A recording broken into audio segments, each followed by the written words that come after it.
Halo Sobat BKK, ketemu lagi dengan kami di channel BKK SMK Negeri 1 Batam. Pada kesempatan kali ini, kami akan mengupas tuntas tentang bagaimana konsep pemagangan kerja ke Jepang di PT JIK, LPK yang pertama kali bekerjasama dengan BKK SMK Negeri 1 Batam. Bagaimana hal pemagangan kerjanya dan bagaimana akhirnya kalian bisa sampai ke Jepang. Untuk itu simak terus video ini sampai selesai ya. Sobat BKK, PT JIK Japan Indonesian Economic Center merupakan perusahaan yang berbasis di Indonesia dan Jepang sebagai pengirim dan penerima tenaga magang kerja ke Jepang. Pada awalnya, program ini di tahun 2016 diinisiasi oleh Bapak Ahmad Dahlan yang pada waktu itu menjabat sebagai Wali Kota Batam. Bersama dengan Bapak Zarek Riyadi, Kepala Dinas Tenaga Kerja Kota Batam, mereka berkunjung ke PT JIK di Depok.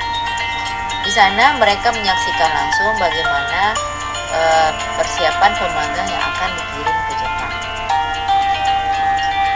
Berikut adalah rangkaian kegiatan selama diklat di PT JIK. Ini merupakan gambaran bagaimana peserta bangun tidur jam pada pukul 4 pagi.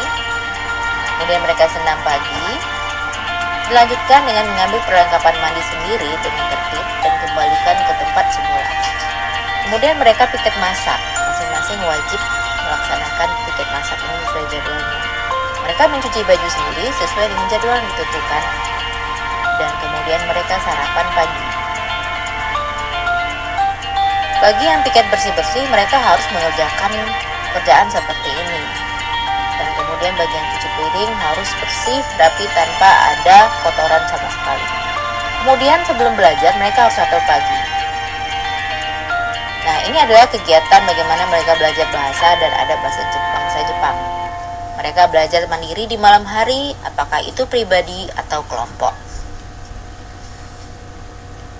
Nah, terakhir mereka harus menggelar kembali perlengkapan tidur mereka di ruang yang sama.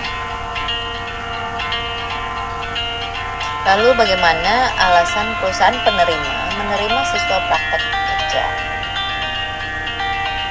Yang pertama, mendapatkan tenaga kerja yang kompetitif untuk menekan biaya produksi. Yang kedua, mendapatkan tenaga kerja untuk bidang-bidang pekerjaan yang kurang diminati oleh pekerja Jepang, seperti pekerjaan yang berat, kotor, berisiko, monoton, dan mendapatkan tenaga kerja untuk waktu tertentu. Yang keempat, menciptakan suasana baru di lingkungan kerja.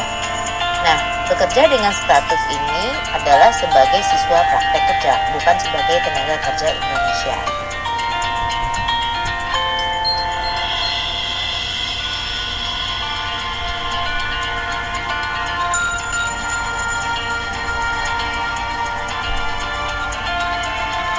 Inilah beberapa contoh jenis pekerjaan yang dikerjakan siswa praktek kerja.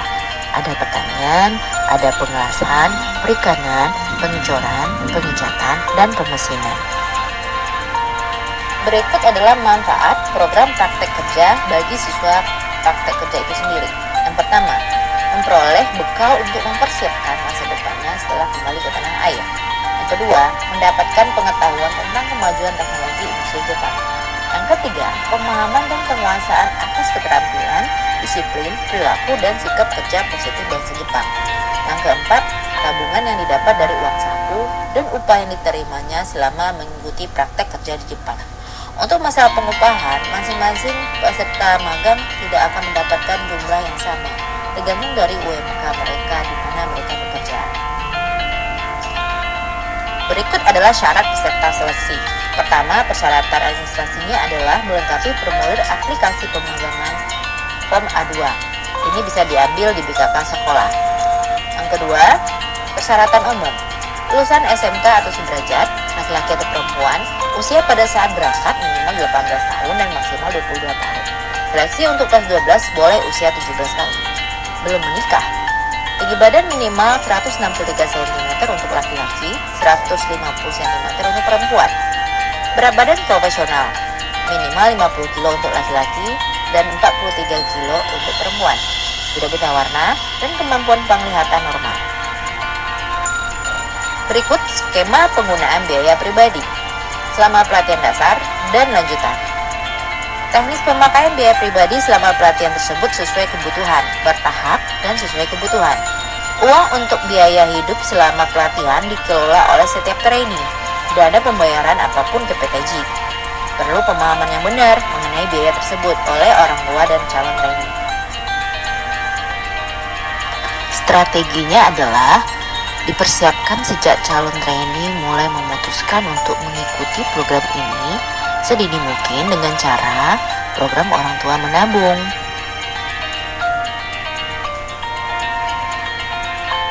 Tata laksana rekrutmen. Pertama, koordinasi PT JIK dengan sekolah tentang jadwal seleksi dan jumlah peserta. 2. Waktu pelaksanaan seleksi 1-2 hari sesuai jumlah peserta. 3. Pelaksanaan seleksi menggunakan sistem gugur. Kemudian presentasi pengenalan JIK dan program pemagangan. Kemudian pengecekan dan persyaratan administrasi, pengecekan fisik, tinggi badan, berat badan, dan cek kemampuan penglihatan dan buta warna. Kemudian tes tertulis. Kemudian tes wawancara dan tes khusus sesuai kebutuhan perusahaan. Kemudian dilanjutkan dengan pembuatan surat pengumuman hasil seleksi, jadwal tes kesehatan, dan jadwal pelatihan disampaikan ke BKK sekolah di kisar 1-2 bulan setelah seleksi. BKK sekolah mendistribusikan surat kelulusan pada calon trainee. Calon trainee yang dinyatakan lulus seleksi hadir ke tempat MCU, yaitu lab klinik yang ditunjuk. Pengumuman hasil MCU dari PT JIK pada calon trainee dan BKK SMK. Sistem penyampaian informasi juga dapat dilakukan secara digital dengan mengunduh beberapa item di atas melalui web www.jik.co.id, yakni tentang jadwal MCU, diktat, panduan pelatihan, dan lain-lain. Berikut tata laksana rekrutmen dan matching. Calon trainee yang dinyatakan fit akan dipanggil untuk interview dengan user dan di kantor PT JIK atau Taichia Jinsen, atau langsung masuk pelatihan dan penempatan perusahaan, dan pada saat di pelatihan dasar atau selesai pelatihan dasar. Nah, tahap pelatihan dan persiapan pemberangkatan adalah sebagai berikut. Siswa lulus seleksi terlebih dahulu, kemudian mengikuti pelatihan dasar selama 2 bulan, apakah itu di Jogja, di Kota Depok, atau di Surabaya. Kemudian pelatihan lanjutan ada juga 2 bulan di Kota Depok dan Yogyakarta. Total diasramakan adalah 4 bulan. Nah, pada setiap tahapan pelatihan akan dilaksanakan tes. Bagi yang tidak mencapai target serta dianggap tidak layak untuk mengikuti praktek kerja di Jepang akan diberhentikan pelatihannya dan disarankan untuk pulang. Nah, target kemampuan berbahasa Jepangnya setara level 5 Nihongo no Ryoku Shiken, Japanese Language Proficiency Test, dan mampu berbicara dalam bahasa Jepang untuk percakapan sehari-hari. Baiklah, selanjutnya berikut ini adalah hasil liputan saat BKK berkunjung ke asrama diklat di PT JIK. Beginilah model seragam saat diklat lanjutan. Dan ini adalah suasana ketika diklat dasar.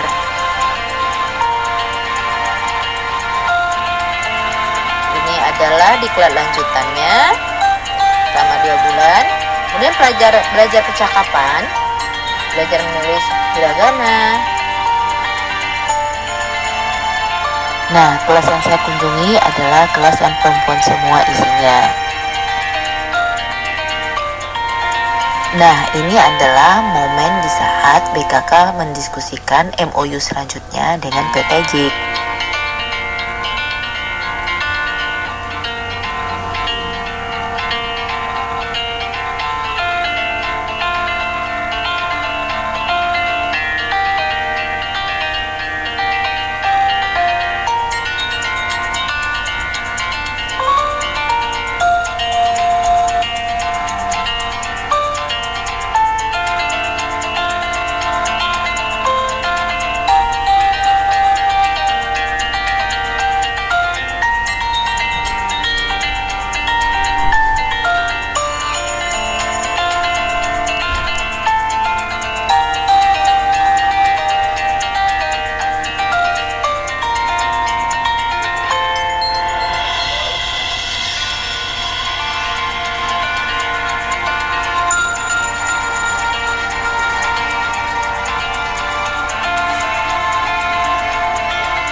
Sampai jumpa di video kami selanjutnya ya.